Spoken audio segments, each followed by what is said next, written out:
Hi everyone, welcome back to another episode of the Vegan Duet podcast.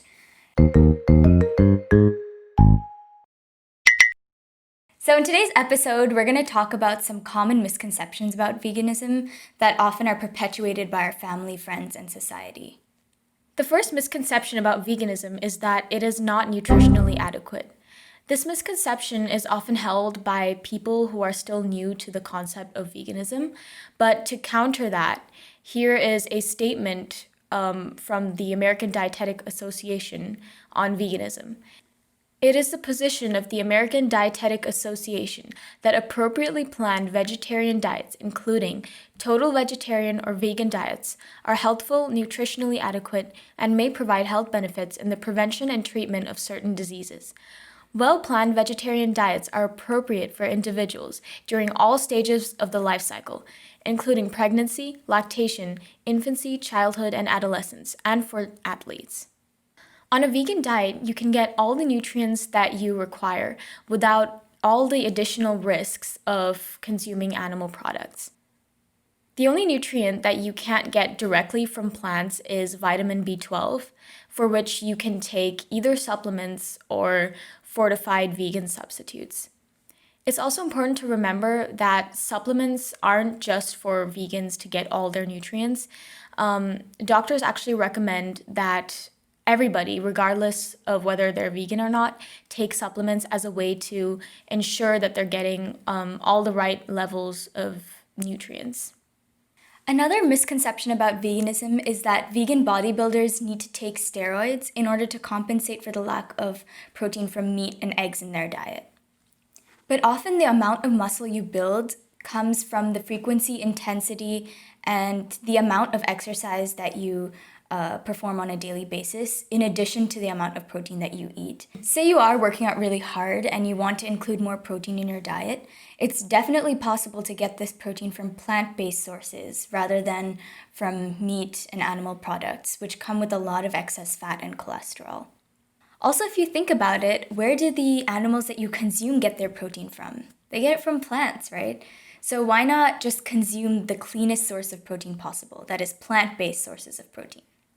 Also, the claim that only vegan bodybuilders take steroids is false because there are definitely also non-vegan athletes and bodybuilders that take steroids as well. So the point is that steroids aren't exactly vegan specific, and it's definitely possible to be a vegan bodybuilder without taking steroids. The next misconception about veganism is that it is a fad diet that won't last. And this arises from the fact that veganism, the concept of veganism is still fairly new. And although there is a lot of research out there, it's not as widespread or well known. And the other reason is that a lot of vegans and vegetarians eventually switch back to a non-vegan diet, and there is research supporting this fact as well.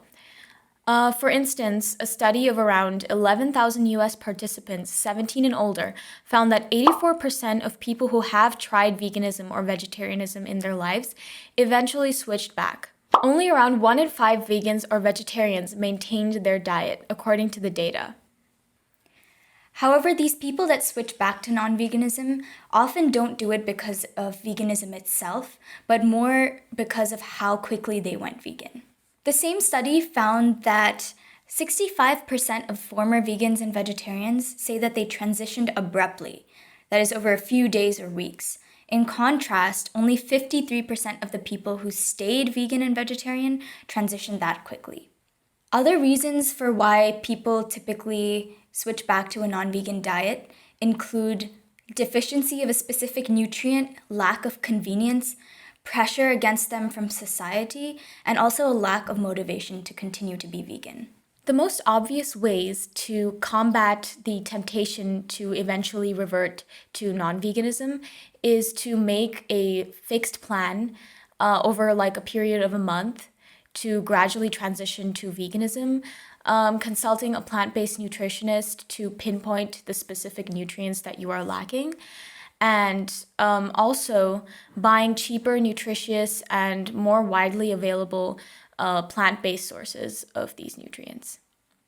And another tip would be to use a calorie counter, something like Chronometer or MyFitnessPal, something that will tell you the exact percentages of all the nutrients that you're getting, because this will help you keep track of what nutrients you need to consume more of and what you're already meeting the requirements for.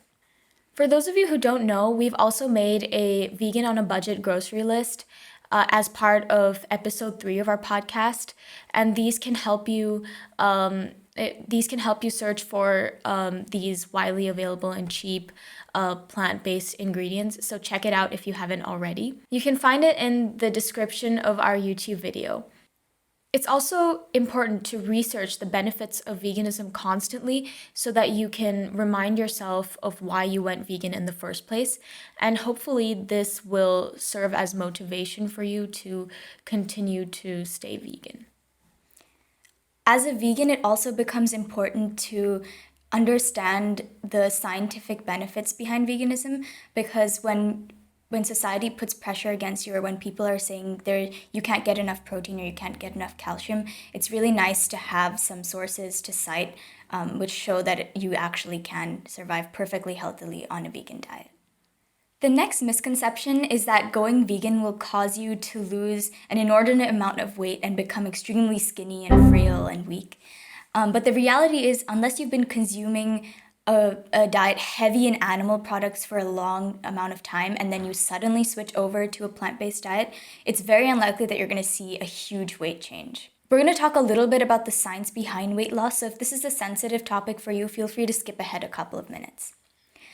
But the basic science behind weight loss says that the amount of weight you lose really depends on your caloric intake and your caloric output.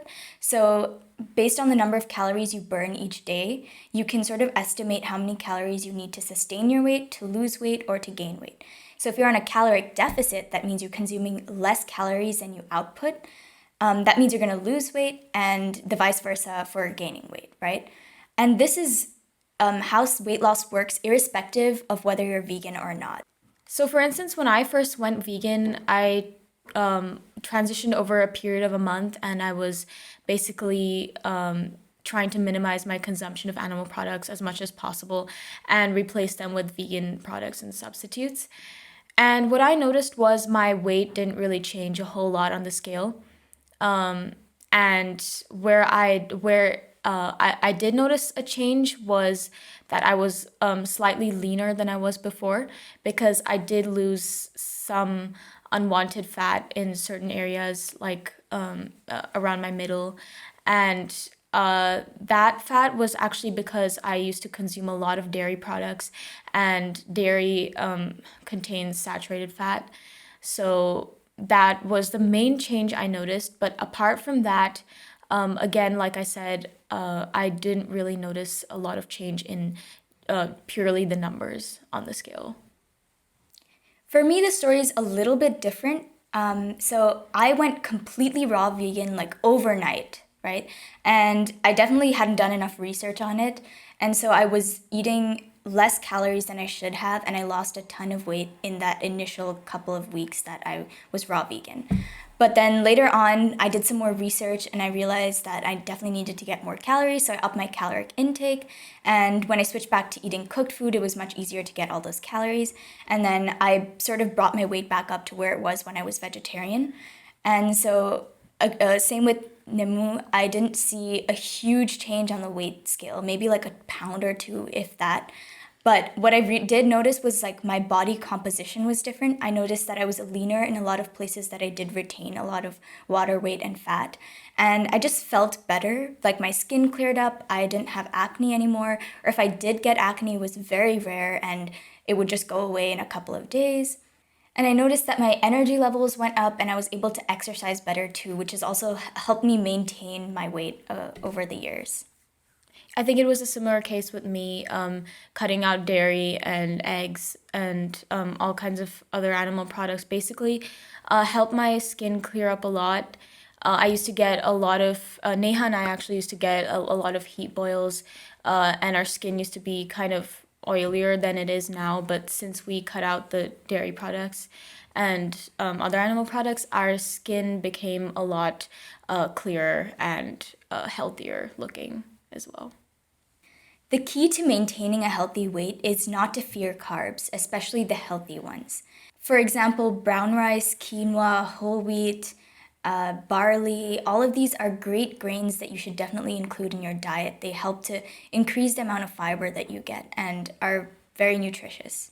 In addition, also eating lots of fruits and vegetables definitely helps you meet your vitamin and mineral intake. Another note I wanted to mention is that a vegan diet doesn't solely determine your outward appearance. It also depends on a number of other factors such as your genetic makeup, the amount of exercise you do, etc., etc. And our focus shouldn't solely be on how our bodies look, but more on how they feel. Like, do you feel healthy? A well-balanced vegan diet will definitely make you feel healthy and is a sustainable diet that will keep you healthy for your entire life. That's all for today.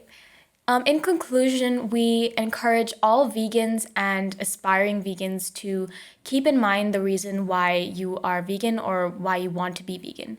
So, for instance, if you're doing it for the animals, the environment, or your health, or a combination of all three, it's important to keep them in mind.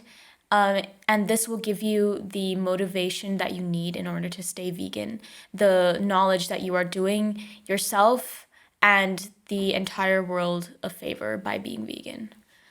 Make sure that you have a well-balanced vegan diet and consult a plant-based nutritionist regularly if necessary in order to avoid nutrient deficiencies and other health problems.